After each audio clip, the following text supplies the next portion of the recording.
Good evening, everyone. Welcome.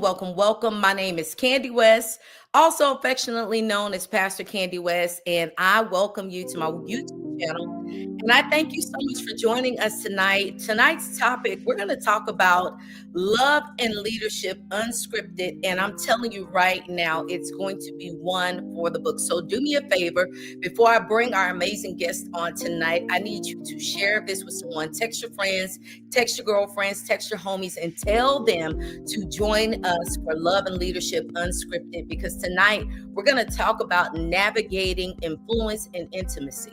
And I don't know about y'all, I've had so many conversations with single leaders, single men and women, not only in the ministry space or the kingdom space, but people that are trying to navigate relationships and romantic situations, and even how to navigate in and out of situationships. And it really is just a hard thing. And I'm hoping tonight's conversation will give you some language that you can really begin to gain some insight on how to navigate the space that you may be in. Because I don't know about you, I want love. I believe in love. I believe in marriage. I believe in healthy marriages. I support healthy marriages. And I believe that God has a special, unique grace for kingdom marriages. And I want to talk about that tonight. And so I have some amazing guests that are joining me tonight. And I hope, again, you're ready, because I don't know where this conversation is going to go. But it's going to be real. It's going to be raw. And I'm telling you, it's going to be impactful.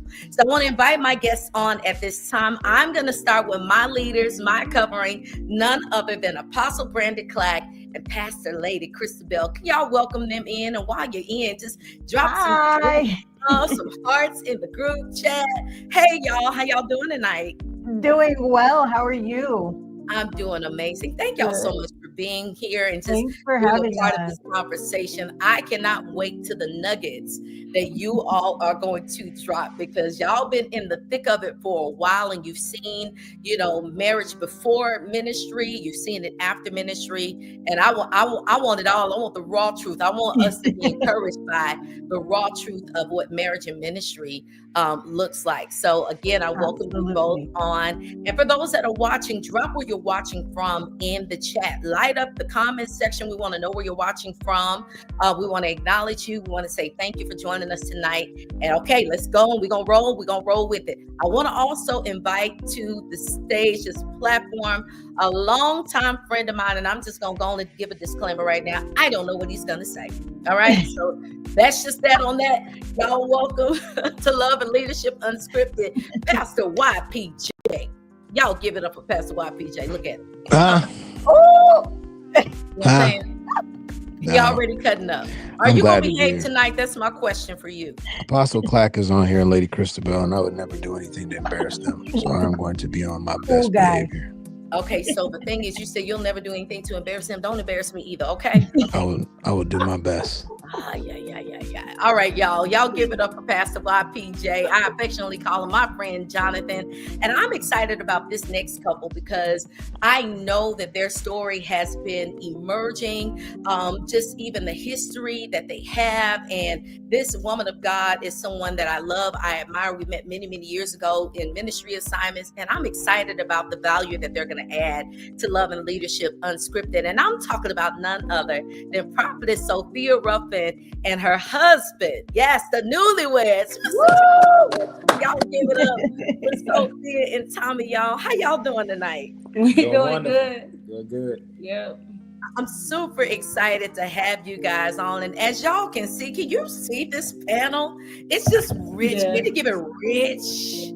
Ain't to give it powerful. It's so rich. I'm super excited about this. I want to go ahead and jumpstart this with an icebreaker, okay? I'm going to jumpstart this with an icebreaker. I'm going to ask a question, and any of you can answer according to, what you feel, okay? All right, so my first icebreaker question for us tonight is, what song do you feel like is the theme of your life? What would, if your love life had a theme song right now, what would it be? A theme song right now, like or just period? Yeah. Period, now, however you want to rock with it. If it had a theme song, if your life and your love had a theme song, what would it be? I would probably say mine would be Shawn Michaels theme music.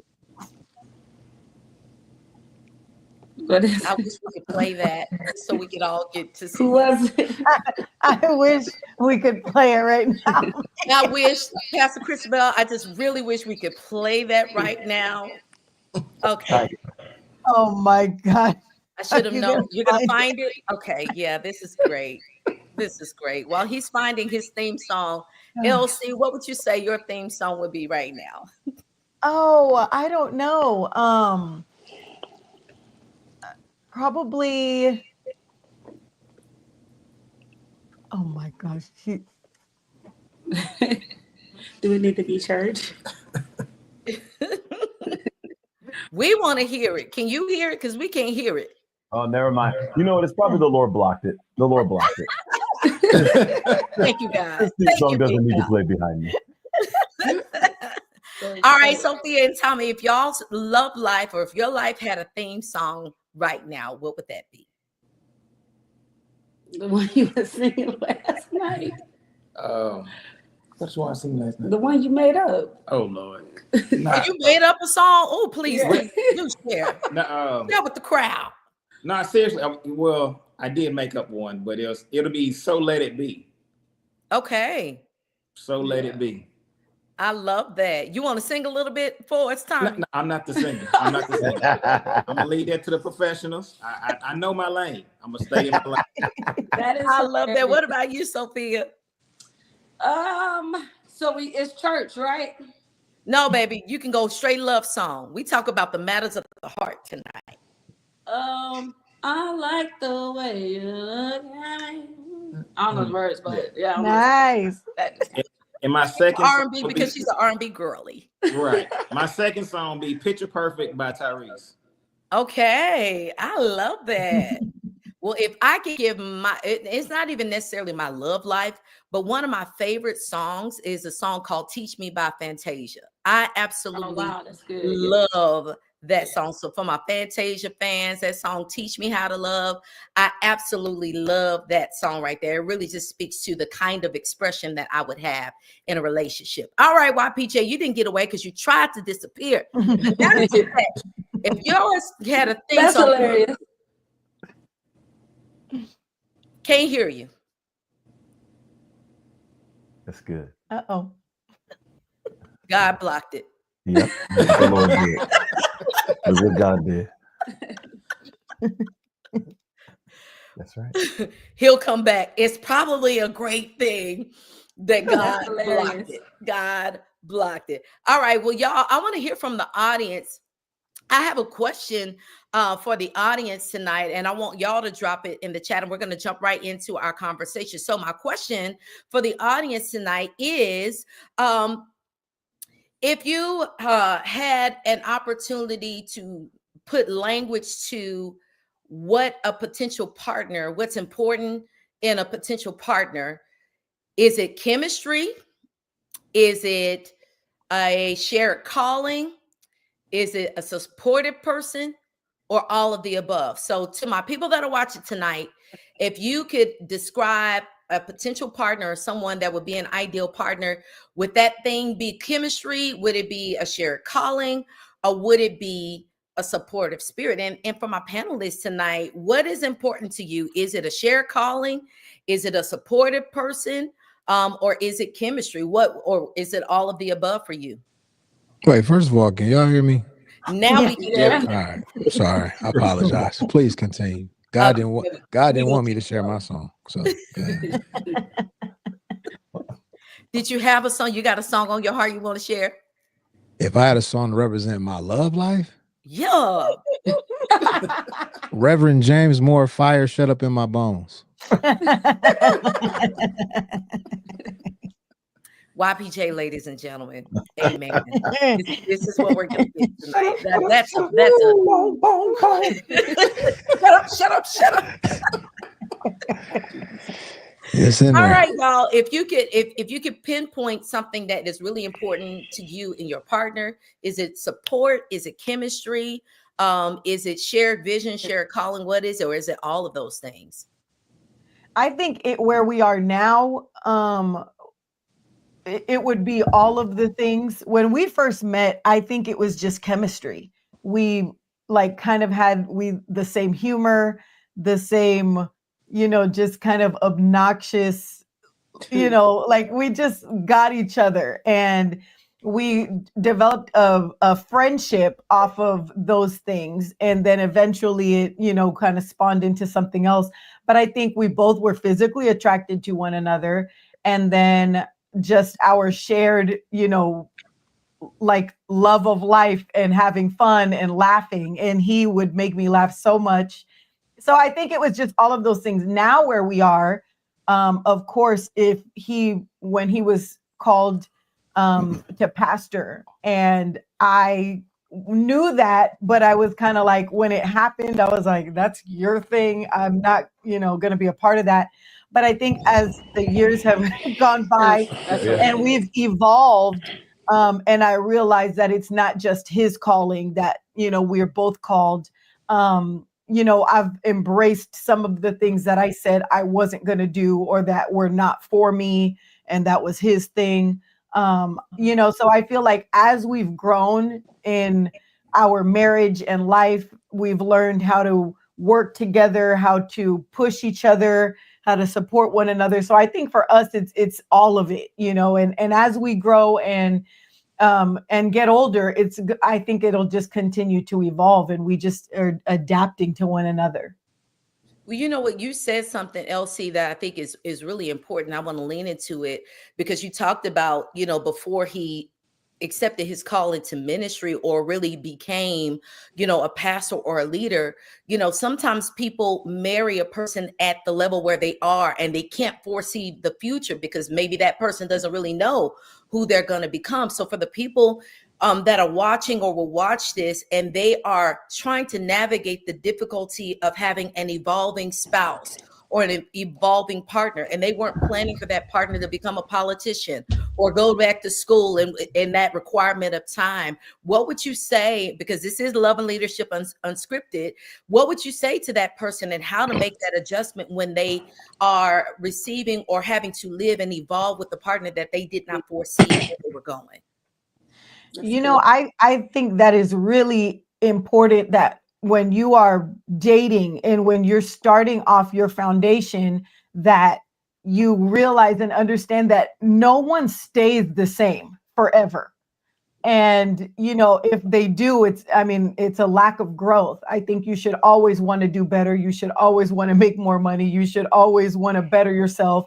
And if you're called to ministry, whatever elevation you see for yourself or you believe God has called you to, you have to grow together. I think it's impossible to be in a marriage when one person is on a trajectory upward and you're just staying. Like, I think that is the perfect recipe for a failed marriage. If you're not willing to push that person, even when it's difficult, and even when that wasn't your plan and you didn't see that for yourself, realizing I am not my own anymore. This is not just about me.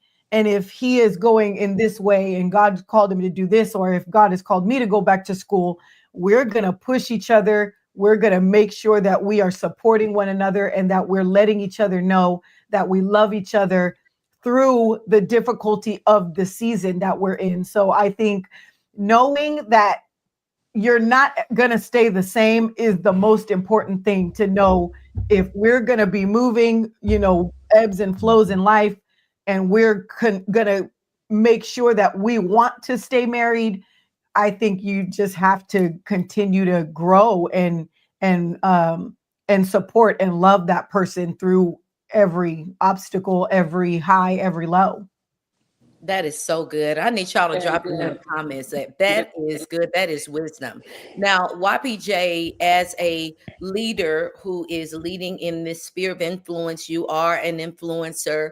A lot of people follow you. You give daily nuggets and wisdom. So the spotlight is on you all the time. But if we take away the titles, take away the influence, you're a man at the core of your being. How do you manage even how you're continuing to evolve? Because you haven't capped at your greatest level. Like you keep going and going and getting greater and greater. How would you kind of lay a foundation for expectation when you're getting a relationship or potential marriage with someone to prepare them for where you feel like God may be taking you? It's very important for me to be aware of what God desires for me to do, not only in this season, but in seasons ahead. So it is a bit strange because there is a reliance on the prophetic realm to get an understanding of what is my total purpose so that I can actually give them the idea or the blueprint of what they can expect dealing with me, not only presently, but in the days ahead. So it takes a lot of faith, a lot of reliance, a lot of self-awareness, constantly learning how much have I changed, what areas do I need to improve on. And I think, especially with the dating component, I have to be very blunt and very honest up front that this is what it is. That way a person can make a determination immediately whether or not this is something they would want to engage in with longevity or.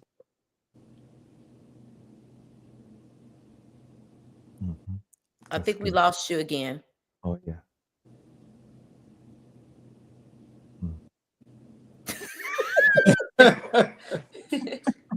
Hilarious. Well, while he gets that going, nope, we can't. I'm coming out. I'm going back. Okay, there we go. Okay. All right. Well, while he get it together over there, Sophia and Tommy, I want to kind of lean into you. You know, Sophia, you have such an amazing testimony. Your journey and your trajectory has been so inspiring just to see your evolution and how God has really used you, how you have like your life has changed in the past decade, 2 decades. And so for you, even going before you got into the relationship with Tommy to marriage, how did you begin to lay that foundation? Again, this is very unscripted. This is none of the questions I had prepared, but how for you were you able to share with Tommy and vice versa? Like, hey, this is who I am. This is what I believe God is calling me to, because there's so much more for both of you. But what was that conversation like for y'all to say, hey, this is where I see God taking me? How were y'all able to lay that foundation? That's really good. I think that when we met, like Tommy, he knew of me as a preacher because he saw me preach, and that's all he knew me as. Like he knew the preacher. And so privately, my heart and my conversation with the Lord was I wanted to have a man who would take time to like really get to know the woman, because everybody knows the preacher or the gift and the anointing, but I really wanted a man who could see, who knew the anointing, knew about it, know how I flow, where I didn't have to dumb me down, I didn't have to shrink, but just kind of like knew all my testimony, past, present, future. And Tommy did like such an excellent job, like pressing into like getting to know me, the person. And I think I was just so overwhelmed with that part that was an answered prayer that I knew like, okay, this is my person, because he was able to see the gift, enjoy the gift, support the gift, embrace the gift, and really love who I was as the preacher, because he was, seeing me minister and things like that. But I think that the biggest thing was to see me evolve as the woman outside of the gift. And that was very important to me, because preaching and all of that, I consistently evolved in that. But the biggest part was how I've been on a journey for, like you said, 2 decades of evolving in my femininity as a woman, who I am, and embracing all that I am. And he did an excellent job, like just touching that part and getting to know that part, nurturing that part. And I thought that was like really dope. I love that so much. So with that said, Apostle, how would you give language to someone that is saying, hey, when is it too soon? At what point, and after Apostle answers, anybody can add to this, but at one point, do you have that conversation, right? Like, I'm a woman of influence. I'm a pastor. I'm a leader. But I'm a woman first. I'm a mother. I'm a grandmother. I'm a bestie. I love I love fun things. I'm fun. I have a great time. And to Sophia's point, sometimes all people see is a leader and someone that roars on stage. But for me, at the core of my being, I'm a woman. So when I'm, dating someone or someone is interested, I'm trying to navigate, when do we have like purpose conversation? When is it too soon to have purpose conversation? Mhm. When is it, at what point do you begin to engage that person and say, hey, this is my vision and this is where I believe God is taking me, and can you handle that? Yeah, I think it's probably too soon to have that conversation when the individual refuses to embrace somebody else's culture of living. If you are independent, internal, selfish, greedy, and you know that about yourself internally, if you're going to take the next step with a potential partner, you aren't just marrying the waist size and the hair, you are marrying a culture and a way of life. For So good. instance, That's good. I don't want to say bewitched, but I was a little spell had been cast over me. And Pastor YPJ, when he met me 14 years ago, he prophetically he knocked some of that stuff off of me. But what he didn't know is that it was Christabel had put a special spell on me that I could not shake. And what I didn't realize was that after the pixie dust in the bedroom wore off, our culture of living was so dramatically opposite that Wow. there were much things so. that were acceptable, shoes here and there, hairs here and there, and wigs and things of such I nature. grew up Mhm. very Yeah, much go ahead. organized chaos. Mhm. Like I know I have a pile of things and I know what those things are. And he would come and clear the entire counter. I grew up PAW. We didn't play those games. No. We didn't play those games. So yeah, we had a lot of disagreements with that because I felt like don't touch my stuff Mhm. because he would move things around It's got to and be in I order. would say, where did you put it then? At least tell me where you put. I don't know. How do you not know? You move. So my suggestion would be, if you aren't willing to love people through their norms, you can't break someone's norms by, I won't give you any tonight, or get out, or you can't break someone's norms that way. You have to embrace and merge and figure out how long can you wait for the evolution of things to shift, or just get you a Pastor YPJ and he'll get to pointing at you like he did me. Here's a funny story, and I'm being serious now. Every major decision and turn, that's why I'll always honor him anytime. I don't care where he is or what he's doing. Every major decision in my life, believe it or not, God has sent him to prophetically point me in the right direction. Wow. And in 14 years, I've been pastor in 13, every pastoral decision, some kind of way, I was in the room with him to see what the next was. That's amazing. Wow, that is amazing. That's amazing. Can't get on me now. For me, when I am navigating a space with someone that's interested or someone I'm interested in, and we're having serious conversation about, what a future could look like, for me, I'm very intentional to say, hey, you wouldn't just be inheriting a wife. You're inheriting worlds. Like you said, it's a culture. Like there's so many different layers to me. So if you're only interested in one part, like you're only locked into one side, we're not going to make it, because there's so many different layers to me. I'm like I said, I'm a mother. I have a whole familial world. I have a music industry world that I'm a part of. I have a ministry world that I'm a part of. I'm a pastor of a growing church. I'm a church planner. I'm an apostolic woman. I'm a board member of Reformation Network. I have so many, and I'm a business owner, future real estate agent, top selling real estate agent in Alabama. All I have a right. lot of layers to me. And so it's important that you're not just marrying a sit pretty, or, I'm a purpose partner. You're not just inheriting a wife. You're not just marrying a woman, but you're marrying worlds. And so it's really important that even in the dating, and this is for the people that are watching, it's very important that when you're vetting someone or, sharing or showing interest, and anybody can chime in And when you're showing interest to when you, especially when you feel like it's going to be serious, it's getting serious, you're having serious conversations, to be honest about who you are, who you believe God has called you to be, and ask them questions about how do you feel like about that. I've had to ask men, how do you feel about women preachers? Did you grow up in a household that didn't believe that women were supposed to preach? I'm a pastor. I'm an apostolic woman. And if there's a seed of that in there somewhere, I don't want the challenge of I don't want you going to get on the plane, because I really don't believe you're supposed to be doing that. And so I believe that you have to start pulling those layers, come out of bliss, and really start dealing with the realness of, can you handle all of me? Sophia and Tommy, how was that balance for you guys? And again, this is very unscripted.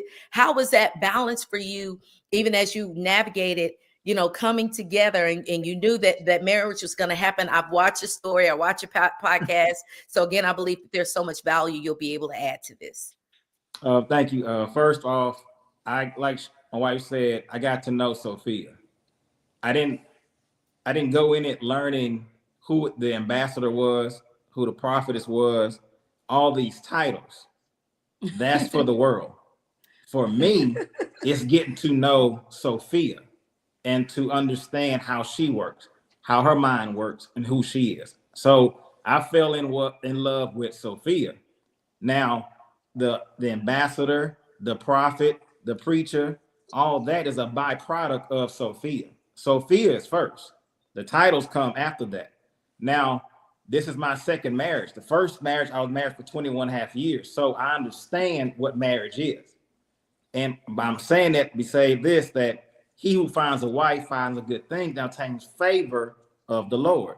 So this time around, I'm experiencing favor like never before, because my foundation that I set this time was better.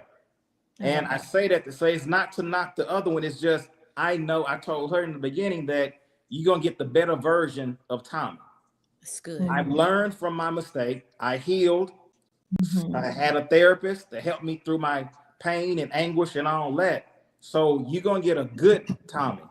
And I'm a server by nature. So I don't mind doing what I do. I know who I am as a man, and that's who I am. I don't mind caring for my wife, being a protector, armor bearer, whatever I got to do, I'm going to do it because we're doing it together. And it's just not her shining, we're shining together. Yes. She took on my last name, so Come on now. She's still Sophia Ruffin, but Period. she's Sophia Ruffin Wilson. So when she go up, I'm going up. And because of her and her expertise has allowed me to write a book, because she had that expertise in that. So she unlocked a lot of stuff out of me. Me talking, doing my videos, what I'm doing now, this is only because of I married her. That is so good. I So love I that. want to lean into something really quickly. And YPJ, I'm coming your way, I promise you. But for you, Tommy, I'm not in no rush. You're good. whatever. For you, Tommy, you said something I want to lean into, because I don't want to neglect the fact that we may have people that have been married before. They may be divorced and trying to. That's why I'm coming your way. You hold on right there, partner. But people that are divorced or have been divorced and navigating that space, and they're trying to get back in the dating pool. The pool got pee in it. And they're trying to figure out how to rebuild their lives and really find love. What was it for you, Tommy, that got you to a place? What did you do? Because there may be a man that has been navigating the space of divorce and dating. What did you do to get yourself ready to do it better, or offer your marriage and your future self a better version of yourself? That's good. The biggest thing is you have to heal, and you have to not let yourself get in a rut. A mistake was made, whatever the case may be. Don't look at it as a failure, because it's a learning process. It's a learning step that you have to get over. And I realized that because my kids they're older now. They're 24, 22, and 18. I know I look 37, but I'm 49. But what? Nah, shameless plug. Hey, stop. Come on, man. Play too much. Play all day. Surprise, surprise. Nah, but I healed. You know, I sought a That's therapist good. to help me with my mental because that was tough. You know, being married that long, being with someone that long, and it's just a mental thing that you have to let go. You have to grieve. You know, even though that person's still alive, you have to grieve that person. When you don't properly heal from a divorce, That's so good. you're bringing something into the next marriage or to your next relationship. And that's when I would start dating after the fact. I was like, listen, I'm not trying to date. I'm just trying to see how this is going to go. I'm letting you up front. This Not is me. not, You didn't tell me that. I didn't tell her that. Just Don't, your roster. I babe. got you. I got you. She said I had a roster. Lord have mercy. But so I would say you have to preface that though. You have to say, listen, this is not no relationship. We just going out having fun. It's some food, movies, whatever the case may be.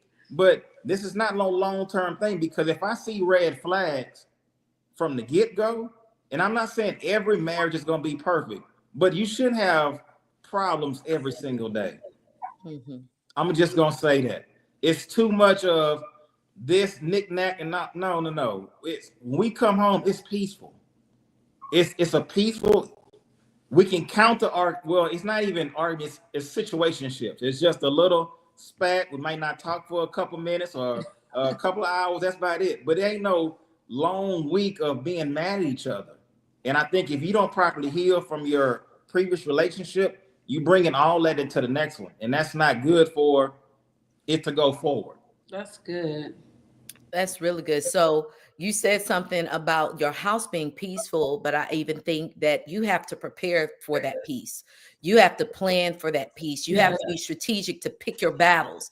What fight do we have to fight? What is a priority that we have to navigate through? But I do believe that you can prepare for peace and you can plan for peace and choose, you know, how do I want this environment to be? What would I get out of this argument? What would I get out of trying to make a fuss out of this? Or is it worth just, you know, throwing it to the wind and moving forward for the sake of making sure that we are not at odds, because we're not enemies, we're allies.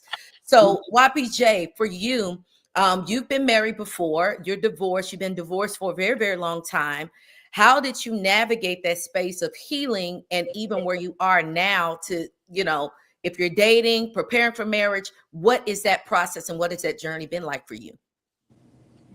You all hear me? I don't know what's going on technologically this evening. It's We just got not you. working out. You're We got you good. live right now. What Pastor Tommy said is pretty much the foundation of the healing process, acknowledging that it is a death, and regardless of the cause of the death. He was so kind. He said, I'm not going to put blame on my former marriage. Well, I am, because my situation was crazy and I blame it. Blame. But no, I had to acknowledge that it was indeed a death, and it was a traumatic situation that required me to do some great healing, and a Wow. toxic component came from it.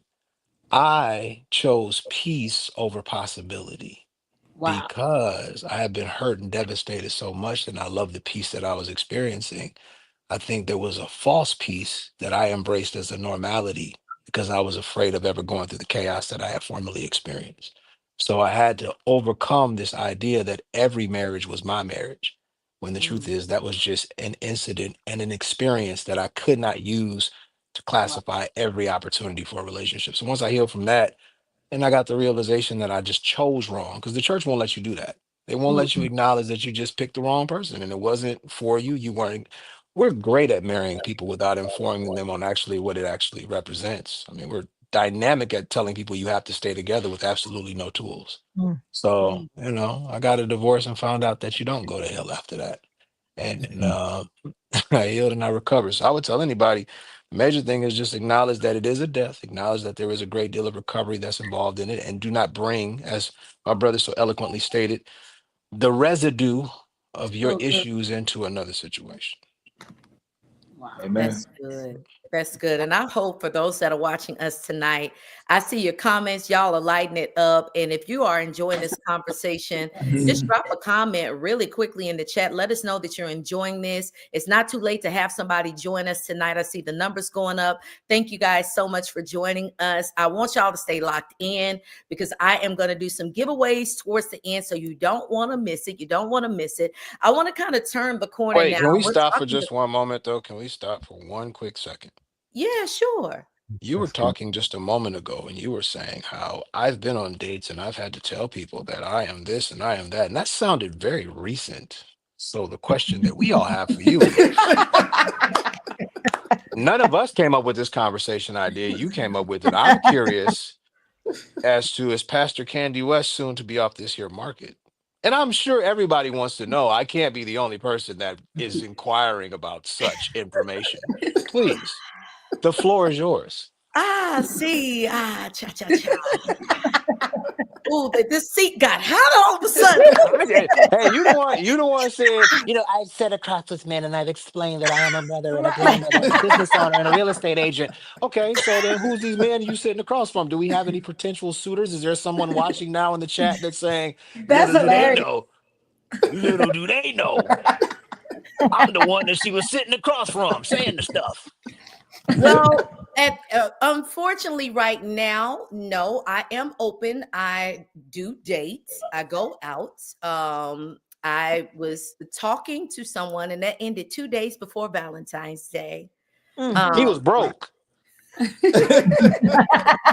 had to break up with you. He was like, I can't buy her nothing. I gotta find something to break up about. That's hilarious. No, I'm just kidding. So currently, no, but I feel like I'm gonna just pop out and show y'all. I would just pop out, like everybody just popping out married. Now, of course, my leaders are gonna know they're gonna meet him first. And he's gonna go through a round of things, but it is happening for me. I told my team, prophetically when we were planning for 2025, because I do desire marriage, right? I believe that I'm a wife in waiting.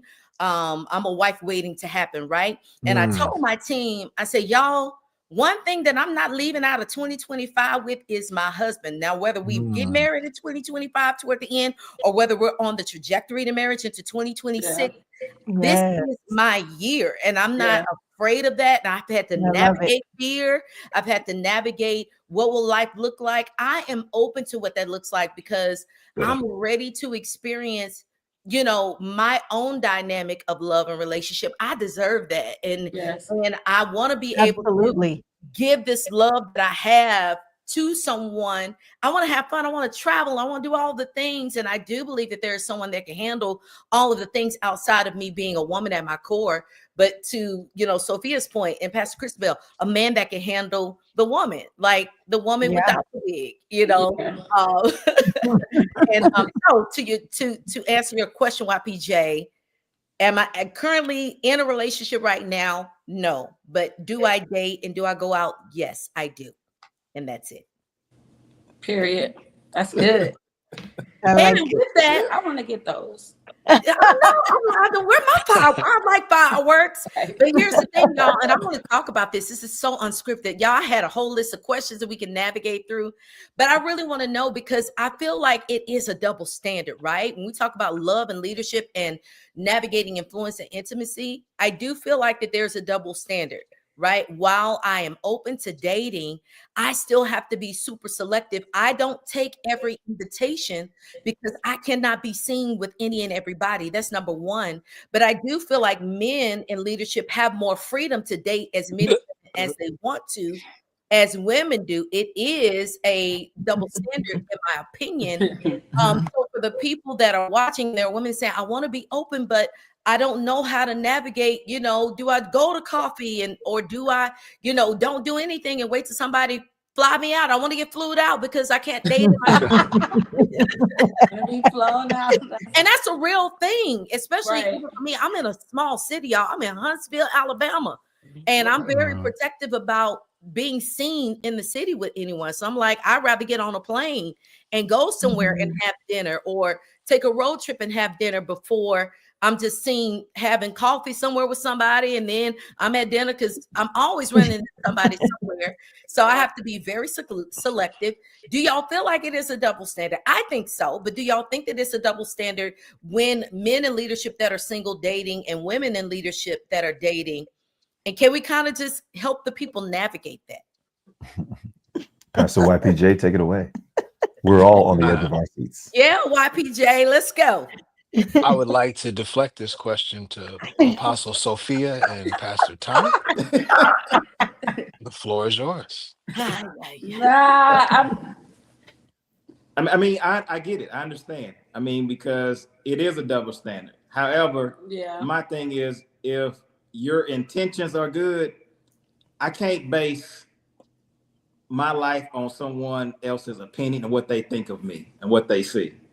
Now, I get it though. I understand that. But the same token, if you're out there, you trying, like you say, you trying to just navigate and just see, if you're doing the right thing, whatever people is saying about you or whatever they thinking, let them think that. Yeah. You're doing it for the work of the Lord, and you're doing what you're supposed to do, and you're just trying to see. Yeah. There's nothing wrong with that. But you know, we actually went on our first date after I preached at his church, right? And I was like, man, I don't want to be seen as like, right? Hold on. Pastor Tommy said, I got an invitation that I have for you to come to my church and give the word. He knew what he was doing the whole time. He knew what he was doing, Tommy. Special revival. Yeah, that was so hilarious. And I thought, right, service got out kind of late, you know what I mean? And I was thinking all kind of thoughts like, oh my God, are we gonna go get coffee? It's pretty late or whatever. Is somebody gonna see me and be like, she the coming in town to preach and she going out with some man? So I was thinking that, but someone dropped me off. Like I got in the car with someone and they dropped me off down the street. And I got in the truck with him, and I felt real like that's crazy, And the wagon in the truck with him, and we go out, and it's like 11, 12 o'clock. They got a live band. It's like night, and like I'm used to being deep in that service. The power of God moves. Folks falling out, and I'm thinking in my mind, geez, God is letting every gift operate when I got a date tonight, You need to see the fullness. But when we got in the car, it's crazy. Like, I don't even know how this man, he had jazz on. Like, I come straight out the spirit, trying to get myself prepared. He got jazz on. He do the little swivel swirl on my hand. And I'm saying to myself, wow. You did that thing on my hand. Like, I'm like, oh, okay. Hey, I'm a woman of God. Do it. Yeah, what was it? What did he do? I'm the woman of God. Like in my mind, right? I'm saying to myself, this is amazing. But at the same time, I just got through preaching. So I'm like, but it was just an amazing experience. And I think when I just let go of the fact of I deserve the ability to still be a woman and go out. Although I preach, why? It's like I can be careful. I have to be able to make the right decisions. I should be able to give myself permission to allow this man to take me out on the date to enjoy the experience, regardless of who would be there saying, now she just got through preaching and this is the woman of God. Right. We're human. And so I think that once I really allow myself to let go of what everybody thought of me and the expectation and gave myself permission to enjoy being a human, a woman who have real desires, needs, and a desire to be courted and dated, that was when God just like sent Tommy, But at first I was very tight, very, strong, like I'm so deep and you ain't getting in unless, And once I let go, this man, it went so fast, literally. So when you said before the year end, that's really how our story went. It was so fast. And I'm saying to myself, that's not my personality. But once I let go and I just let myself be that lady and experience those things, everything started to happen. And I think sometimes people in the audience and women of God, I think that we are so, the reason why the double standard, men are a little bit more, they let themselves be men, right? We sometimes can be so protective and so, guarded and, want to protect that we don't really give that space to like come down and give ourselves permission to relax and just be a woman and allow that man to pursue that woman. And yeah, so I think once I did that, I knew then I was ready to be a wife, and I wasn't so consumed with what that looked like to other people, because it was my turn. Yeah. I love that. That is Yes. so And good. I think too, like, and I'm speaking just as a woman. I think, especially in ministry, in life in general, women are always held to a different standard. If Yeah. you That's go true. out with too many men, you're a hoe. If Mhm. even if you didn't sleep with them, you've just been seen with too many men. You know what I mean? Like it's automatic. Nobody sees a man going out with multiple women and says, "Oh, he a hoe." Nobody Right. says that. They just think that's That ain't just true. it's Hey, less likely. man, It's it less is. likely that they get a bad name for it. Now someone might look at them or think like, "Oh, he date a lot of women," but it's women that get the name Yeah. called, or "Oh, she out with another one again," or "Oh, I seen her," And so I feel like Oh, I see it her. automatically puts at a disadvantage. So I think when single women, especially in ministry, are dating, and you don't want your good to be evil spoken of, or you don't want to seem like you're like, my question, I guess, for you, Pastor Candy, and you, YPJ, how do you navigate, like, how does that how many people do you date, or how do you, like, what is your guideline? Not a Oh, pop crack with the popcorn. All right, YPJ, you got it. He got the oh, popcorn. I'm trying to holler at everything. No, I'm just playing. Yeah. My No, God. honestly, I'm at such a level where I have so much to lose that Yeah. I just can't Yep. give certain people my time. But I will say this. I am totally in agreement with Apostle Sophia in that when you get serious and you allow God to give you what he has for you, things seem Mhm. to line up a little bit different than when your own ambition drives your desire. Because Mm. we have a tendency of turning desire into spirituality. Like we Good. want to make everything we desire spiritual. The Lord showed me. No, the Yeah. loins short showed you. The loins. It's the loins. The It's the loins. loins. So That was a good I don't one. know, Lady Christabel. I really I'm older now. I think when I was younger, I didn't really have a filter and I didn't consider my reputation as much as I have to do Mhm. that. Now it's like, well, as I'm older, I'm like, man, I can't be seen with everybody because a lot of people have already conjured in their mind the permanence of the situation. And as Mm. Pastor Tommy said, this might be us just hanging out, but they didn't already read the whole story. Yeah. Oh, girl, I went out with YPJ and I Yeah. know it was the Lord and I got the 2 for 20 at Chili's. I'm like, What? I'm taking Chili's. Wow. Chili's. I'm taking them to Chili's, Oh Applebee's, my Cheesecake, God. all the restaurants that they said Oh, on that list you Charlie. can't go to. Get on Charlie's, get that cheese Oh, dip soup, listen, the all of buttery it. breads is good. That's, I don't know. That's crazy because he was talking about his roster, right? Before, when we were just talking as friends, and he was taking them to Chili's. Like, Two for yeah, 20, baby. yeah, 2 for 20. wow. Cheap date. Hey man, because we know who we not finna be with. Very true. Very true. What just happened? Uh-oh. That's I all think right. we lost y'all Lost his sound. mic. Tommy, we lost you. We can't hear you. That devil done transferred. Uh-huh. It's jumping Uh-oh. around. And I they see must you can't work. hear us. Can you hear us? That's all right. Flow. Oh, he's Flow, man of going. God. He's Flow. going. That's right. We Flow. can't hear you. No, let him get it We out. can't hear you. Not let him Hey, get hey, it out. Brandon, you know how they be doing that science stuff? You don't really know if they really do it. They be like, On the side of the stage. Yeah, you don't know if they really doing it for real. They be on there, and the Lord said, Right. nah, but hey, for real though, Lady Christabel, I don't disagree with either one of y'all, because the truth is, if you do see a beautiful woman out with multiple men, there is usually going to be some kind of discrediting associated with it. But with guys, it's kind of a champion thing. Like, dang, he got all the girls. Yeah. You know what I'm saying? But with maturity, it just comes a greater understanding of your reputation. And when you find the one you really want, most mature women will be like, you the one that was out with all the other girls. I don't want you. You know what I mean? So now you found the one you. Uh-oh. That's right. Just hopping around. Can Lucy. y'all hear us now? That's right. Yeah, we can hear y'all. Yeah, y'all are back. The YPJ disappeared. It's like knocking y'all. Yeah, We didn't know.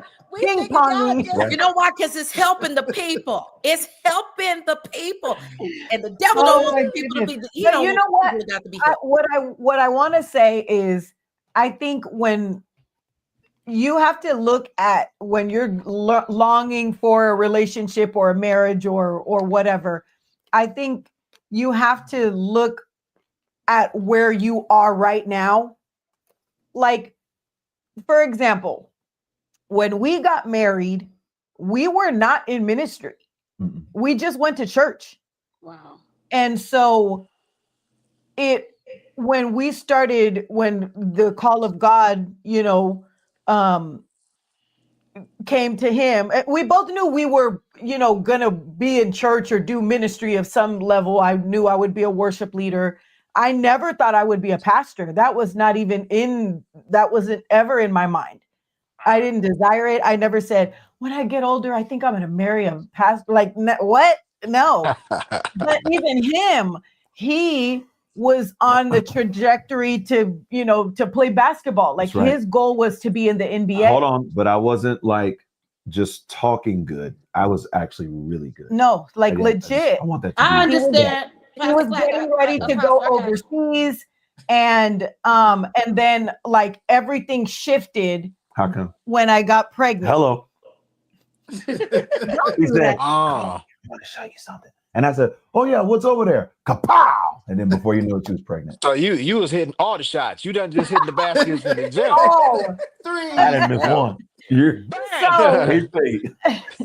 so we ended up, that kind of just ruined everything, because he was supposed to go to China. Wow. And he was like, I'm not going, I don't want anyone else trying to raise my daughter. And I was like, no, you should go. That's your dream. Like, go. Like, I'm trying to push him out the door to still fulfill his dream. And he was like, no, I'm going to stay here and raise my daughter. And at the time, we were still kind of on and off. We hadn't fully committed to one another yet. And so in my head, I was like, I know you're going to be a great dad and I love you, but, go and do what you want to do. And as like during that downtime, he started pursuing God, and he would go on fasts, and he and his friends would do Bible studies, and and I'm doing what I do, and being me, and don't do that. And so when he came back, like, it was kind of like he was in his cave, and God was really beginning to change him and showing him what his next was. And God told him, I've called you to pastor. And so, he's reading the Bible and all of that, and I'm leading worship, and we're just kind of living our lives, and we're dealing with Zion. And I started realizing, as he pursued God, he stopped chasing me and started chasing God. Wow. Then I started chasing him. That's right. Because I He realized, asked me to marry you. okay, that's the kind of man that I want. And granted, we met, we had a great relationship, we had fun, we laughed, but we were not thinking ministry. Neither of us were thinking we would ever be anything major in ministry. And so, and it's funny because Bishop Tudor Bismarck came to our church and he prophesied to my entire family. And when he was getting ready to walk off, and he turned around and he said, you're going to marry into powerful ministry. And he was in the building. And I was like, I wonder who that gonna be. And I And he was like, no, it I ain't wonder me. who that gonna be. It ain't me. Wow. Like we were both in the same room, and both of us were like, well, we're together right now, but it ain't gonna be him. And so fast forward now, and I see where we are, and I'm like, wow, like that was not even in either of our minds. And so I say that to say, if you are someone who is dating someone right now and everything looks wonderful and y'all are, the call of God could change at any moment and change everything that you thought you were going to be. Wow. And I love that, Tommy and Sophia were already in ministry when they got married. So they're both going together in that same, in the same path. But for someone like us or a couple like us, where that was not what you were thinking, that's not what you wanted, that can cause a lot of tension. And it did, because I didn't want to marry a pastor, and I was already married to him, so I couldn't undo it. I couldn't say that, what, I'm out. But I was trying to tell him that's your thing, like that you can do that. I'll just lead worship still, but when I realized that I was becoming the biggest source of tension in his life because I wasn't helping him and supporting him in his call. And, he's trying to build a church, and I'm kind of like in the background, like tearing it down, like brick by brick, because I'm telling him, I don't want to do it. You go, and he's like, I can't do this alone. And I'm like, well, I didn't ask for this. That's your call. And I was trying to act like it's your call. And God had to check me and say, why are you I called you to be a helpmeet, and you're being the biggest source of stress in his life. And that shifted everything, because I was like, that's so good. That is so true. And when I finally got in alignment with what God was doing in him, I started reaping the benefits of that, even spiritual growth, finding the gifts that were like in me, and stuff that I didn't think that I had in me aside from singing, because that's all I kept saying. I'll lead worship, but you do that, you pastor, and I ended up being, he says that I'm a better pastor than he is. Wow. And I think when you finally come under submission to what God is doing in the head that he's placed over you, that you'll realize that it's both of you that grow, and it's both of you that gain, and it's both of you that benefit from everything that God is doing. And it's not just one. So fighting and, and pushing, kicking against the goads or whatever, in something that you don't want to do or you don't think you're called to, if you're already married, you're going to have to fall in line and ask God to help you to love what it is that your spouse is doing, if that's what God called them to do. Pastor Candy, can I ask a question? Yeah, absolutely. I want to ask the Clacks, and I want to ask Pastor Tommy, Apostle Sophia question. And Pastor Candy, you can jump in as well. I'm dead serious. How important, I want y'all to read through the lines. How important is it for you to connect on a weekly basis? When you say connect, what do you mean? I need you to read through the lines on that. And I'm being serious, because when I was married, I've been married, whatever. And I want to know, and I'm not going to interject any thought. I just want you all to tell me, how important is that connection? Intimacy. Now, forget that. Connection on a weekly basis, or consistency, because some people say it doesn't matter. I'm just curious as to your thoughts about, like Pastor Candy said, physical intimacy. How important is that in marriage? The sex. It's super important. Oh my. I think that, let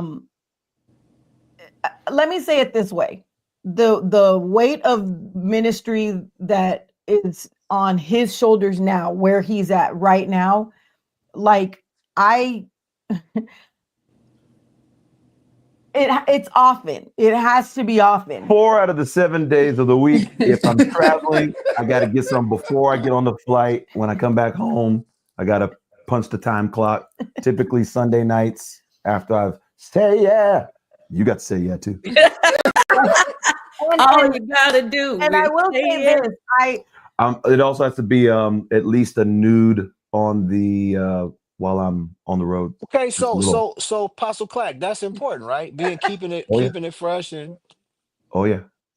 oh, okay. Yeah, for sure. so because I think when you're under a lot of stress and pressure, especially in ministry, I think like taking that out of it and withholding or whatever, like I don't think that that's good for Withholding anyone. nothing. I can tell when he is a little bit under, even a little bit of pressure, then I'll say, come on, like you seem irritable. That woman of You God, seem you are irritable right powerful. That is Well, can I say this? Can I say this? Congratulations. I'm happy for you. As a single woman that bears the weight and pressure, I'm still my sexuality hasn't died. Right. Yeah. I don't get the liberty to have sex the way I want to, the way I desire. I still have a desire. Yeah. So for my single people, I know married people, we encourage you to have the sex, stay intimate. But for our single people that are leading and they in the struggle because they want to, I'm going to honor God. I'm going to honor God with my mind, my body, and my spirit. But I also have to steward the fact that I am still a very sexual person. And I didn't ask God to take that desire away from me when he called me pastor. Because one day I'm gonna need to unleash this desire on the man. Hello, church. But that's so good. But even how you stated that, I was saying too, we was just talking about this today, like even for women, like for me, like with preaching and pouring out, like there's a desire, like I'm very and I was saying how I used to be kind of hurt, like felt like God, like people see the anointing on you. You see this little superpower. Say God like literally use you. So when the anointing come off, you are like looking for something. You need something. Let the Lord use you. Fuck. But I didn't understand what that was back then. I used to just be like, man, And so we were having a conversation because we've been picking ministry. We've been on sabbatical, but now ministry is picking up and it's a lot of travel. And I'm a woman, like, I don't want to, like, yeah, you desire, we have to connect. I have to, like, mentally, physically, emotionally, it's very important. And so let the oil flow. Yeah, baby oil. Baby oil.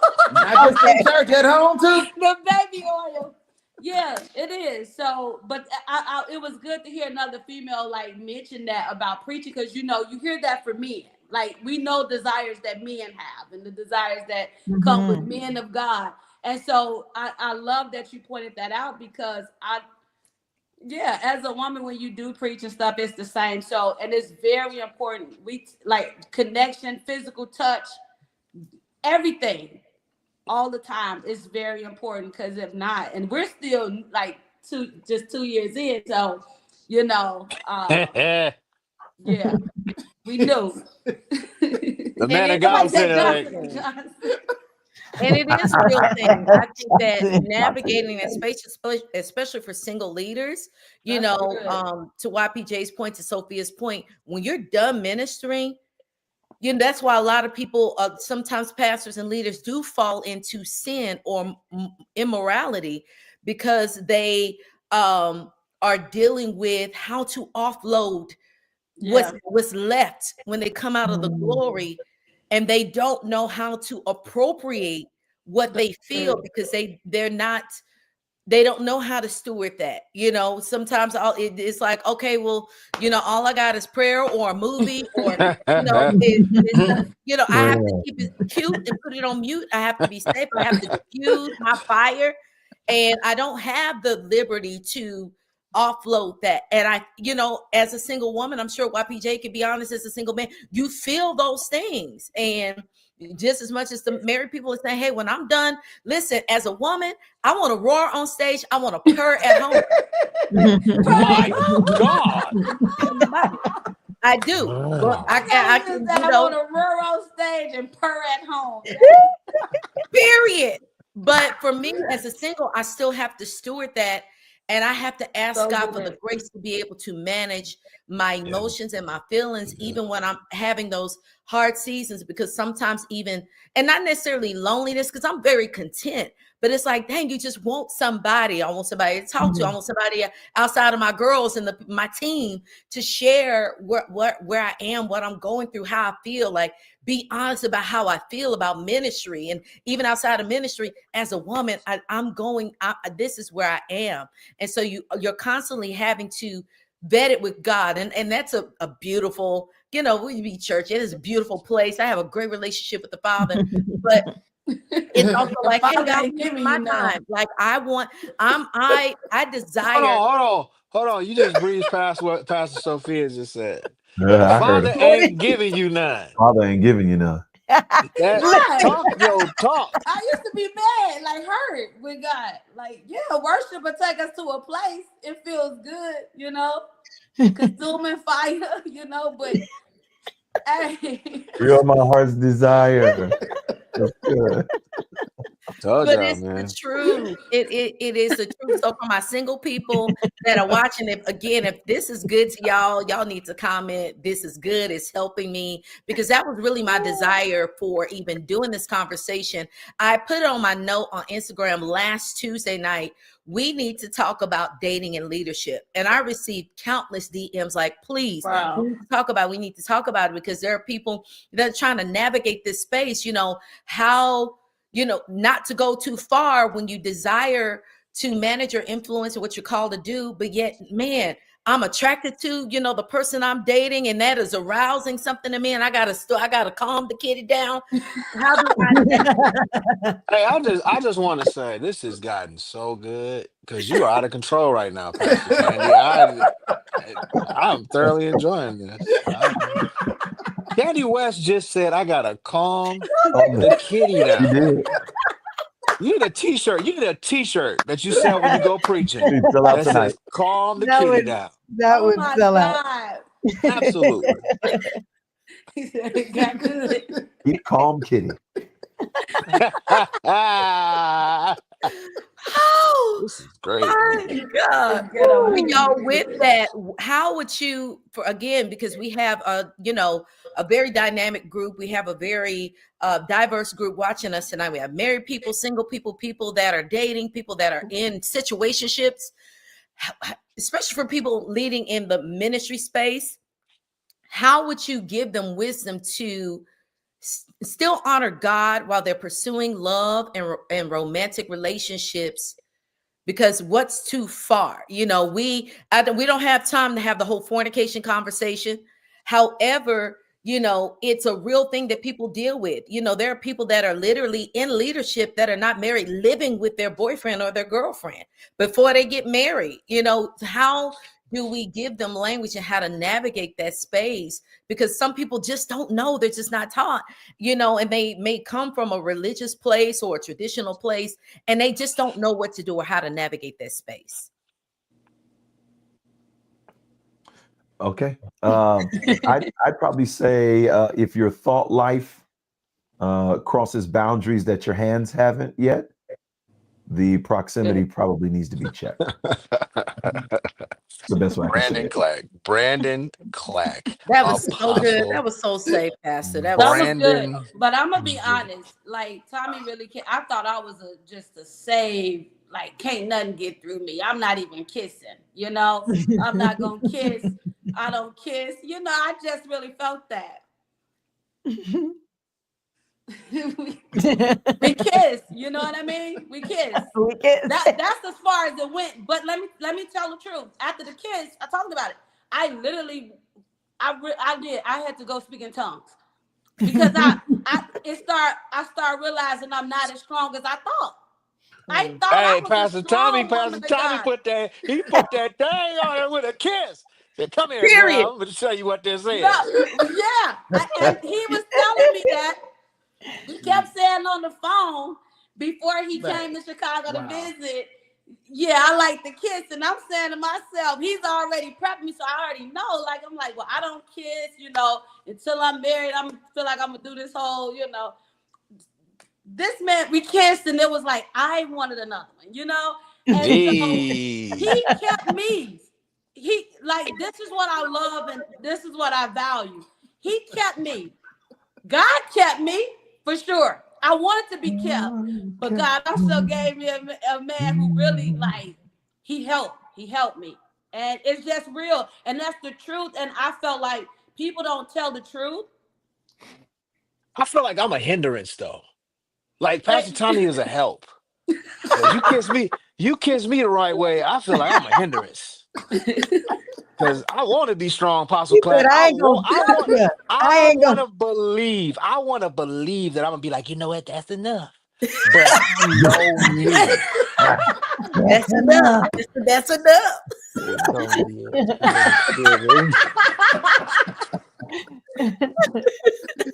yeah, that's just real though. That's real. It is real. And again, you know, some people, they just cross the line. Okay. Oh no, don't do that one. Do it. Ooh. Okay, I'm gonna do it. I'm gonna do it because I've had this conversation with girlfriends. I've had this conversation in the company of friends. And again, this is Love and Leadership Unscripted, the raw, real conversations about navigating intimacy and influence. This is a real thing, right? You know, men and women of God, you know, they're dating, they're getting together. And how important is sexual compatibility before crossing the line of marriage? Because we're, you know, by biblical principle, we're not supposed to have sex outside of marriage. But we do know that a lot of marriages are impacted because of financial issues, sexual issues. And some people are like, hey, I'm going to test drive before I go across and jump that broom. YPJ. So Apostle Clack and I are very mature leaders, but we do have some very childish components. And when he looks a certain way, I just kind of knew what was going on in his head, and it just made me laugh. I'm sorry. Go ahead. Okay. So, you know, giving people, and again, people are going to make decisions according to, you know, I tell people you need to live according to the Bible, but you also have to make decisions according to your own convictions. You will be responsible for that, right? But at the end of the day, there are so many people that say, hey, you know, especially for people that may not be virgins and they may not be celibate and they may not be abstinent and they may be sexually active. And they're like, I want to marry this person, but I want to make sure that me and this person are sexually compatible before I commit the rest of my life to somebody who can't keep up with me or someone I can't keep up with. You know, what is off limits when you're having, at least, even if you're not test driving, having conversations around sex to see about sexual compatibility, because you might be marrying somebody that might be a freak beyond measure. You might not be able to match their freak, and you need to know what's too far for them. Like, because it might be too far for you. Is this I'm sorry. I heard that song. I heard Prophetess Adina. No, Hey, she just followed me online, B Clack. She just followed me. Like, I was like, that's crazy. Adina Howard just followed me. She's like 90 now, so it doesn't really matter. wild. YPJ, do not. But no, seriously. She said, do not. Don't do that. You know, I would say I don't think God needs your sign off to bring you to who he has for you. If we look at the original template, I would just ask you to ask Adam, what was sex like before he married Eve? Wow. Never thought of that. That's pretty deep. So I think we trust God with the things we Oh man, Brandon Clack. I almost said something that would have got me and you in so much trouble about Adam and them animals, but we're gonna move on to something else. Go ahead. Yeah. His face. And I thank you. Wow. Amen. Love you, man. This is great. Anybody want to add to that? Because again, you know, these are conversations that are really being had at. No, I don't believe in no test drive. You know, if I am honest, I do, as a pastor and as a wife, I do have a hard time sometimes trying to I mean, okay, I don't have a hard time giving someone the truth and explaining to them that they should not be living in intentional, consistent sin. But I know that a lot of people know our story, and they know that we had Zion before we got married. Yeah. Zion was at the wedding. They know, and The way so you said that. Yeah. Zion was at the wedding. and so I think sometimes people are kind of like, well, you did it, or well, and so they'll take some of what I'm saying, but then some of it is like, well, you had a child before you got married, you were having sex before marriage. And I think sometimes I still struggle to say, okay, yes, but you want to live, you trying to live for God or not, and that's kind of where I am now. But that's my stance as a married person, so I can say that. But because I'm doing it without any kind of repercussions. And so I think sometimes I struggle to try to help people to see that they should want to live for God. And I know you have desires, but I think your desire to please God should be bigger. Yes. But yes. it sometimes when people know our story, they kind of feel like they push back a little bit more. Well, you just, you don't discount Peter's message at Pentecost because he betrayed Jesus. Mm. That's You good. still listen when the fire falls. That's good. That was for you. That's good. That's good. Still listen when the fire fell. I love that. And I think we had an accountability to each other that I think was good. You know what I mean? Through like just a real accountability. Like it wasn't about the fact, like when he would come over to Chicago, he'll come over. Like we knew at a certain time, like he was leaving. Regardless that nobody would have known that he spent the night, and nobody would have known that. But it was an integrity that I think we had developed for each other, and a safety. Like, I didn't want to play with it. And then, especially with like, we knew when we started being fiancés, of course, the emotions and the heart, everything gets excited. And so it really took a discipline, it took an accountability. And I know I was accountable to other people. Like I had my godmom who was like, Tommy gone, you know what I mean? Who lived right around the corner, And so I think it was just that, but it's just the individual. But I would say the accountability, integrity within yourself, and what you are accountable to between you and your walk with God and your partner. So yeah, I think I agree. I think that is really important to have a besides you and your partner being accountable to one another, because if one of you says, okay, I'm ready, who's the third person to say, y'all said, whatever. So I think having those outside accountability partners as well. And if you're single, I think it's decisions, and it's intentionality in what you believe you want to do for God, or how you want to live for God. Because often people think that it's okay to do something as long as they ask for forgiveness, assuming that God has to forgive it, assuming because he's a forgiving God that, he's gonna forgive me anyway, what was that? Pastor YPJ. I'm gonna tell y'all what it was, Pastor YPJ's son. No, I'm sorry. No, let me not do that because they'll attack him. No comments. It was just a joke.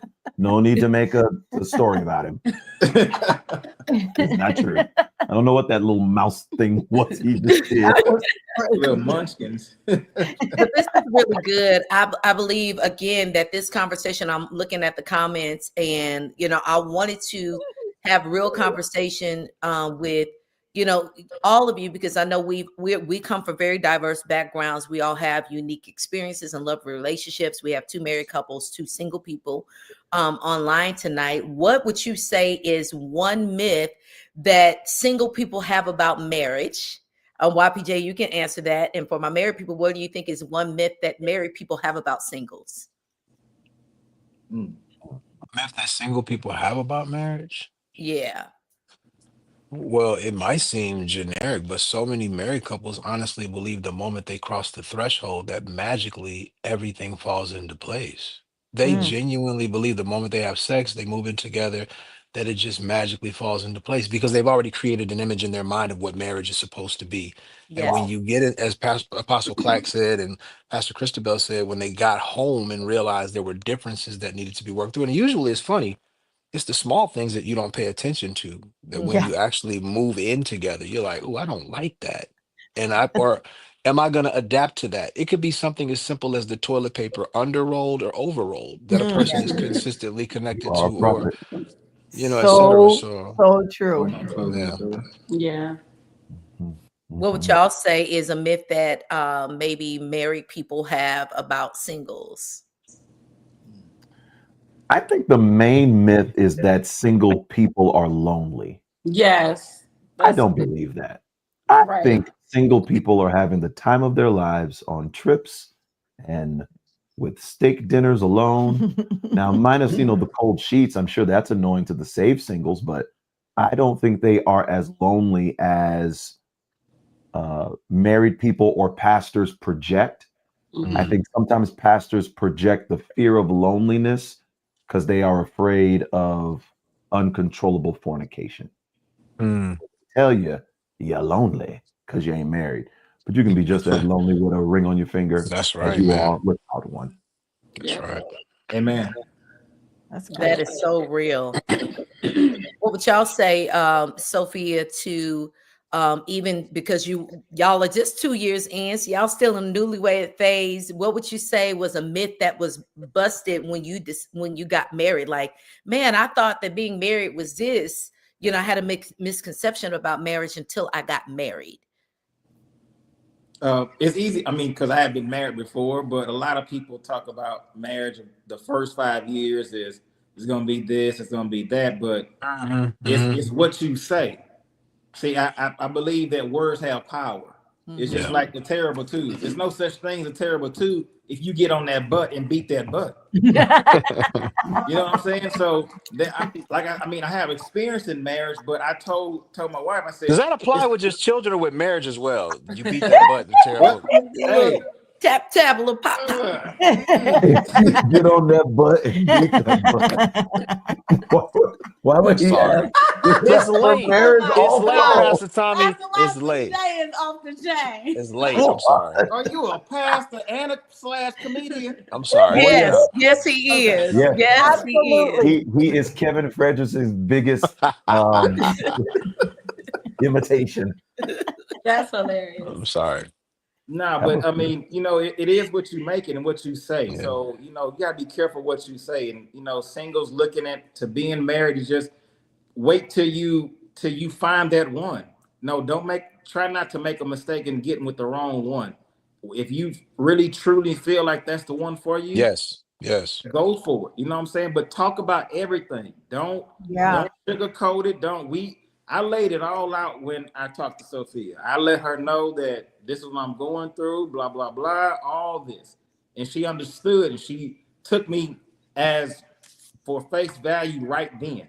not for who I was going to become. It was then, I was under a rock bottom when I started over.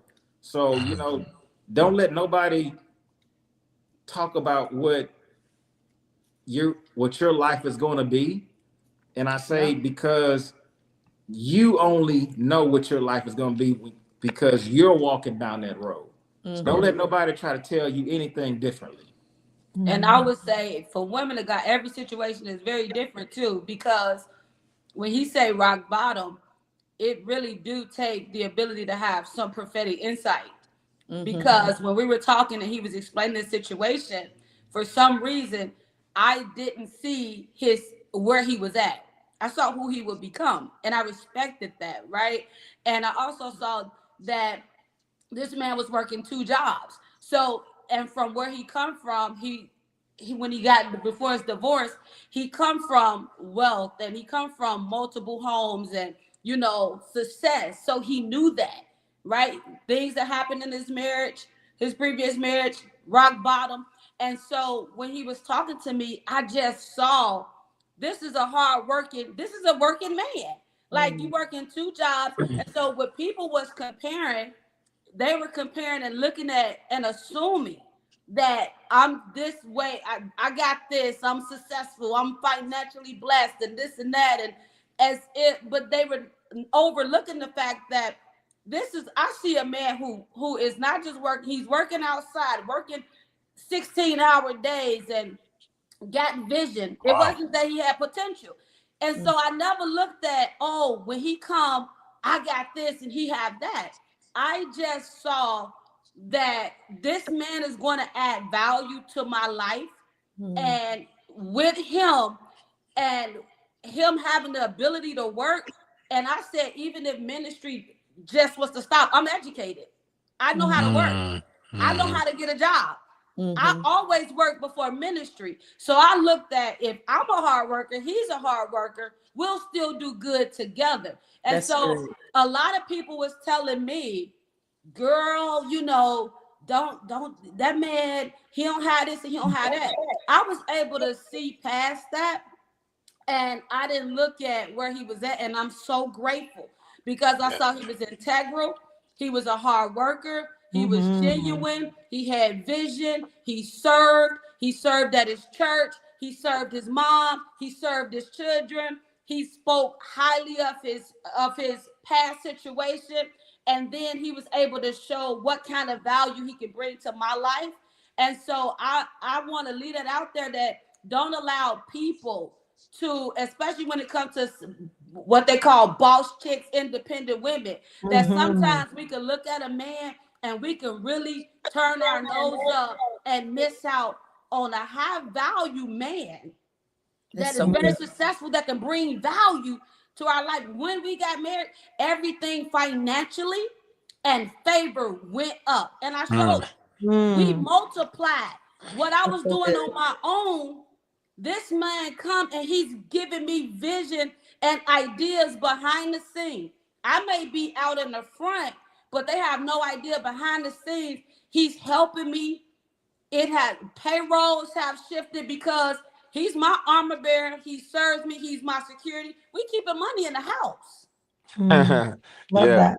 Period. So a lot of times women miss out though, because they feel like they so successful, but they don't know how to see I ain't talking about like a potential, a lazy man, but I saw value and I knew that I was investing in a high value man who have now added value to my life. I love that. Even when it So- talks about just the difference in potential, I saw a question is how, about how do you date potential? But I believe that the difference in potential and potency is the pursuit in the middle. Does this person have a drive? Do they have a vision? Do they have a desire? Do they see themselves doing more than what they're doing now? Or are they content? Or are they complacent? Are they stagnant? Are they willing to try a thing? Even if one thing that they did doesn't work, they're not going to drop ship or drop anchor and quit. But the difference in potential to potency to me is the pursuit in the middle. If that person they understand purpose and they're willing to pursue God for their purpose, and even if it means going back to school or getting a certification so that they can have some type of trade where they can bring money in, and being okay with, I may have started with potential, but I'm going from potential to potency because I have a pursuit to, like Tommy said earlier, to be a better version of myself. So I think when we are talking about dating potential, you want to see if that person has a drive. You want to see if are they intentional to talk about the future? Are they willing to, learn something that they haven't learned, or go after something that they haven't seen themselves do? Are they willing to, do they have capacity for more? Or is where they are the only place they see themselves being for the rest of their lives? What would you say, Apostle Clack and Christabel, to dating potential? Because that was one of the questions there. I think I would probably encourage on believing patterns over potential.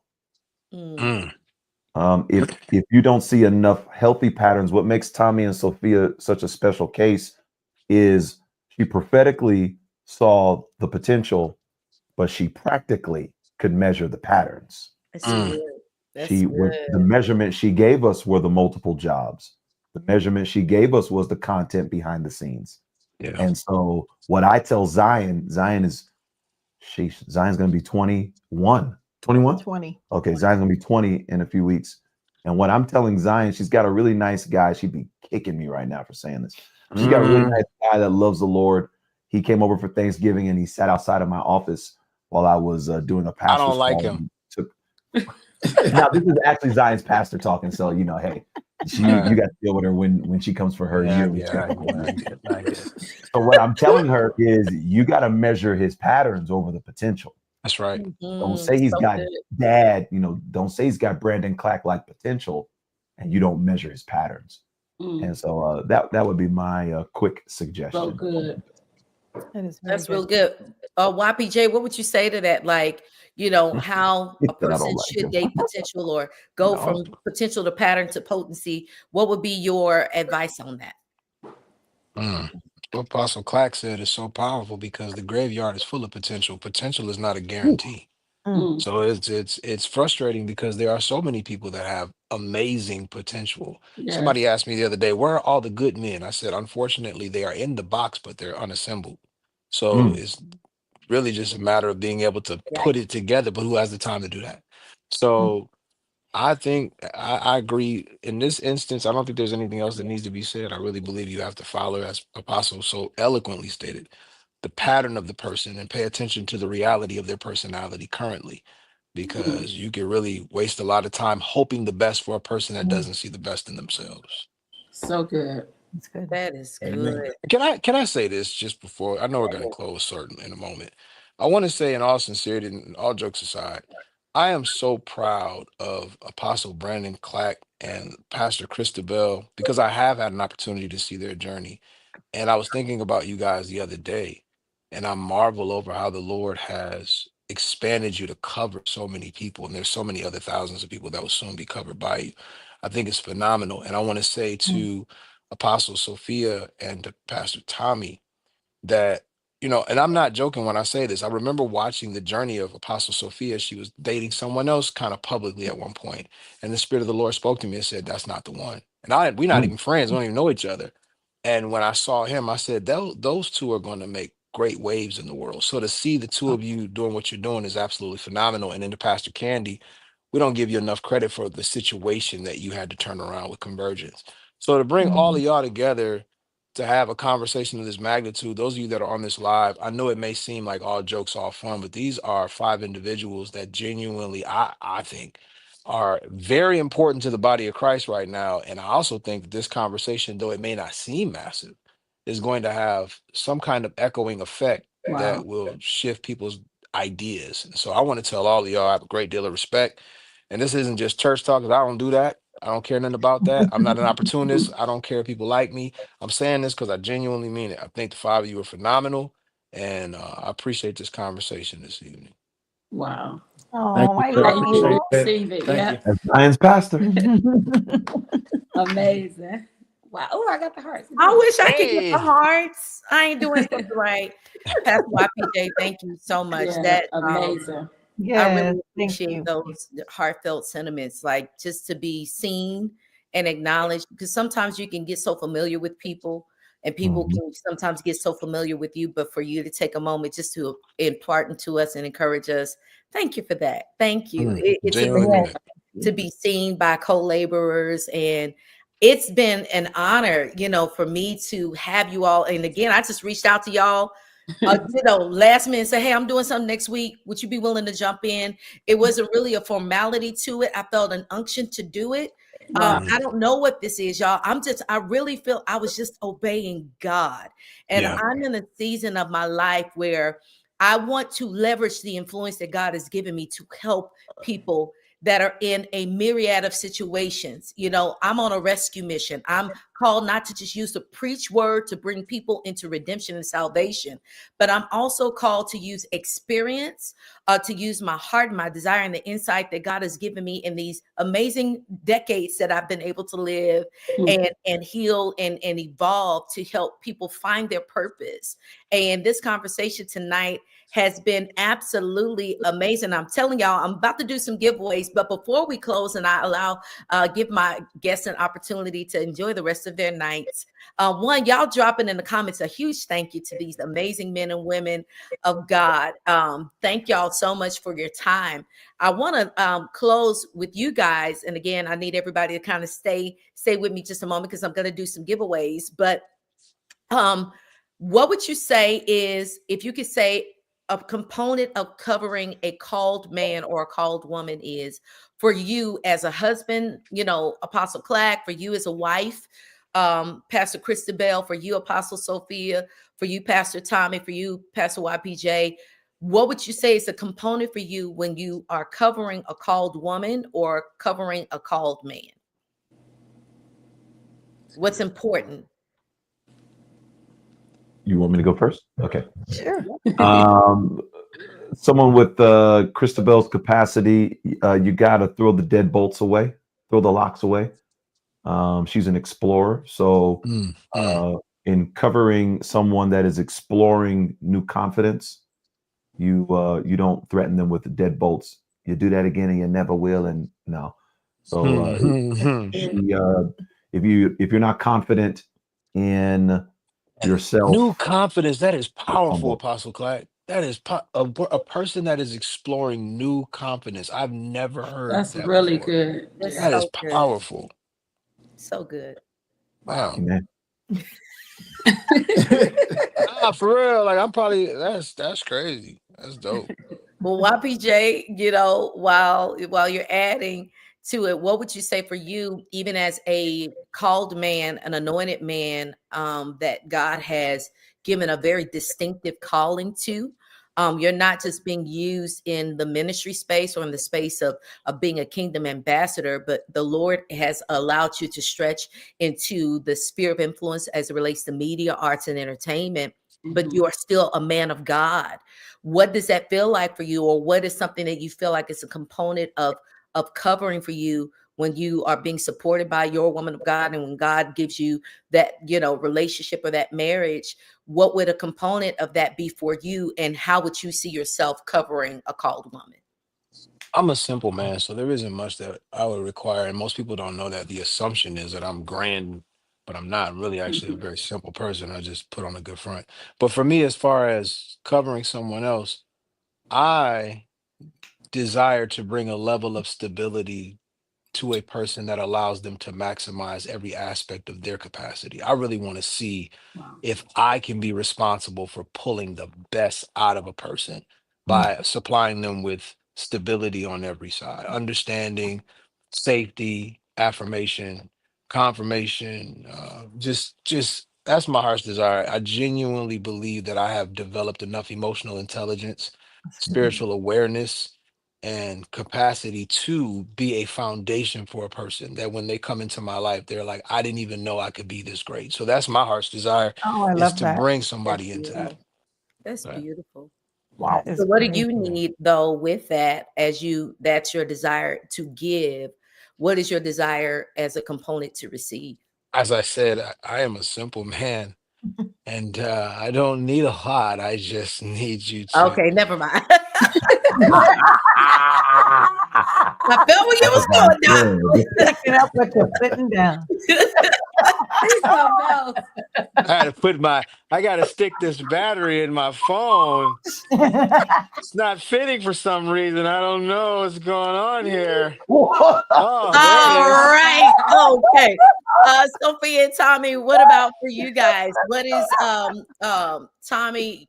I have really enjoyed meeting you online. I can't wait to see you. We actually passed each other one time on the train. I saw Sophia was like, "Hey, girl," but I was getting right off the train, but I didn't get to meet you at that moment. So I've really enjoyed having you on tonight, and just the wisdom that you've been able to share, and even your transparency.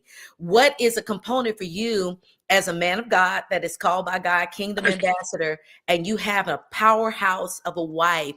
What's a component of covering this called woman? Well, it's easy for me because I'm a server by nature. So it's easy to serve my wife. And there's nothing wrong with me serving her because right. she's my better half.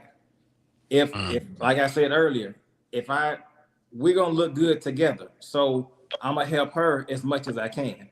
And when God leads me to say different things or to input certain things, I have shared some things with her, and it has helped. So I just love what I do. I love to make her look good. I love to help her, and I get a joy out of doing it. Oh, but that's sweet. What about for you, Sophia? What is a component of covering a called man? Um, it's really important because, I really want him to always know and feel like no matter how powerful I may appear to be in God, like I truly love being able to like let him know that he's my leader and to feel respected, and to feel like outside of God, he's first. So I've been very intentional to make sure like he feels affirmed, and feels respected in all spaces like that. Before I make decisions, where before I just make decisions like, yo, it's just me, that's all I know. But Yeah. to really make sure that he knows that his thoughts are important when it comes to travel, when it comes to decisions I make with ministry, like I submit those unto him as well and ask him, what are your thoughts? And so that's important to me, to keep that posture of no matter how powerful people will make me seem like I am, that I'm submitted under him and he's my leader. So it's funny because I call him my pastor. That's and right. and he laughed and think I be joking, but I run things by him, and it feels good to know that he makes me feel vulnerable and safe, and I want him to know that he can be vulnerable and safe as well, because he'll be respected. Mhm. That's amazing. Thank you all for sharing. This has been such an incredible conversation tonight. I've been encouraged and inspired. I can't wait to go back and watch it because I've gotten some nuggets that I really feel like will help, impact my dating into marriage. And I'll be able to take the nuggets that you all have shared, even by way of transparency and experience.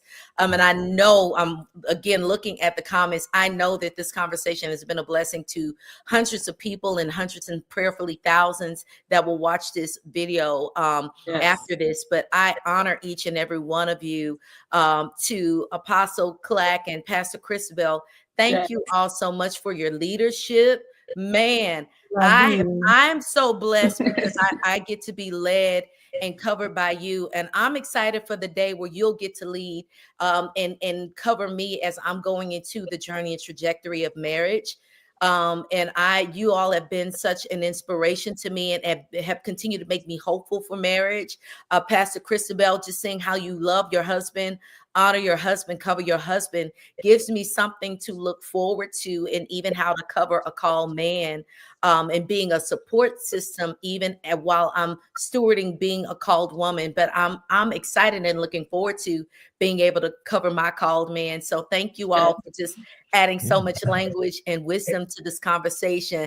To Pastor YPJ, my longtime friend, thank you. You're crazy. You're smart.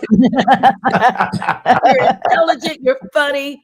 You're Yeah. all the things, but thank you for your wisdom. I mean, people get to benefit daily from your wisdom and your sermon clips, but I really know that you really live the life that you talk about, the man that they see on stage and the man that they admire, and the thousands of people that may click like. They're not just clicking like on an image, they're clicking like on an identity. This is who you are.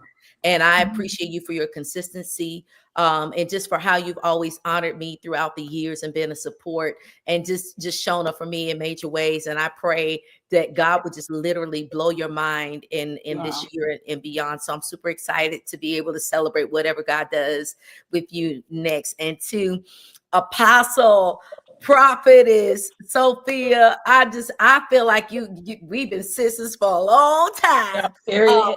Big time. I ain't getting the hearts, but it's big love. But to you and Tommy, thank y'all so much for joining tonight. The fact that I was able to reach out to you without real, and when I say relational equity, we don't we don't do life like that, but the fact that you were willing to come in and add value to this, and you didn't have a whole bunch of questions, you didn't send a rider, and you just said count us in, sis, like we down, like would love to be a part. That meant everything to me, that you both would honor us with your time to share just your testimony, your story. I'm so excited about your future and your trajectory. I know that you all, like Pastor Watt PJ said, you all are going to make major waves in the kingdom of God. You're going to continue to restore people that have been hopeless, that felt like that were in identity crisis, that felt like God couldn't change them, that there was conversion was not possible. I really believe that not only through your life and your story, but your marriage and your union, you will continue to encourage and impact people for generations to come. So I honor you and I thank you so much for being a part of this conversation tonight. And I know people are asking for a part 2. I just want to know from the people in the comment section, if I were to do this conversation again, even if I switch it up and do it with people, PJ ain't coming back. This is it. He won and done. But again, I just wanted to obey God. I felt that this was a conversation that was necessary. But if you all are interested in maybe pulling in some other people and having another didactic conversation about love and leadership, or love unscripted, whatever that's going to look like, again, I'm not trying to make it a thing, but I'm just trying to be obedient to impact people with every single method that I can use, whether it's the pulpit or whether it's a platform like social media, YouTube. I really have a heart to do it. So y'all drop it in the comments. And while y'all doing that, again, thank you to my amazing guests. Thank you. I love Thank y'all. you. Love you. They're real bad. Y'all have an amazing night. Y'all see that? Stay tuned. I have a big announcement. I love y'all, and I'll be talking with y'all. Thank you so much. Love you guys. You're so welcome. I love y'all. Y'all, this has been so amazing. And again, y'all keep lighting up the comments, because again, when I decided to launch this particular conversation, it wasn't because I'm doing a podcast, or it really wasn't like my team and I wasn't planning for me to do a podcast at all this year. But when I got the unction to do this, I really wanted to obey God and to provide a space where people could get real raw conversations. And baby, we got real raw tonight. But again, I know that I have a mission from God and a mandate to impact people beyond the pulpit. Yes, I enjoy ministry. I love pastoring. I love my church. Shout out to Convergence, CWC in the house. I'm really trying not to throw up gang signs. What's that? But I really wanted to provide a space where people could get real language about love and leadership. And again, I'm open to doing this again. But if you all want this again, I need to see it in the comment section. Because part 2 is needed. I really didn't even get to all the questions that I had. That's the beauty of it being unscripted. So thank you all for joining tonight. I have a major announcement for those of you that are following me, and I do hope you're following me at the Candy West on IG, Candy West on Facebook. But I am launching a leadership cohort next week called Mentorship. And I want y'all to be a part. If you're leading in any capacity, it doesn't matter what sphere of influence you're leading in. I really believe that mentorship is for you. I am excited to be able to impact leaders from a myriad of dynamic backgrounds and influence to help give you language that you can leverage so that you can lead at a greater capacity. And I want you to join us. So I'm going to do a giveaway. I'm going to do 2 giveaways. We have 2 tiers of registration with leadership, and I'm going to give both tiers away. I'm going to give our regular tier, which is just being a part of mentorship. And then I'm going to also give away our premier package, which includes a one-on-one with me. We're going to have 4 dynamic weeks of teaching, training, equipping, encouragement. And I do believe that this is an equipping season. And I want to help mentor you and give you language that you can leverage, like I said, so that you can lead at a greater capacity. So with that said, I'm going to do a giveaway. This is what I need you to do. Okay. To enter the giveaway, you need to, 1, be sure you're following me. I need you to add a takeaway from this conversation tonight tag me at Candy West, the Candy West on Instagram, Candy West on Facebook. You'll know me. You'll know it's me when you see the pictures. And then I need you to hashtag Love Unscripted. All right. So me and my team, we're going to be looking. You have to share a takeaway from on IG or Facebook from tonight's conversation. Be sure to tag me and hashtag Love Unscripted. Y'all got it? Cool. And run this back again. If this conversation has been amazing, if you have really been impacted by this in some shape, form, or fashion, I really want to encourage you to share this with somebody, share this with a friend, share this with a coworker, a neighbor, a brother or a sister that could really use a real raw conversation like we had tonight. And again, I'm so grateful for the amazing men and women that shared tonight. Thank y'all so much for joining. This has been an incredible conversation.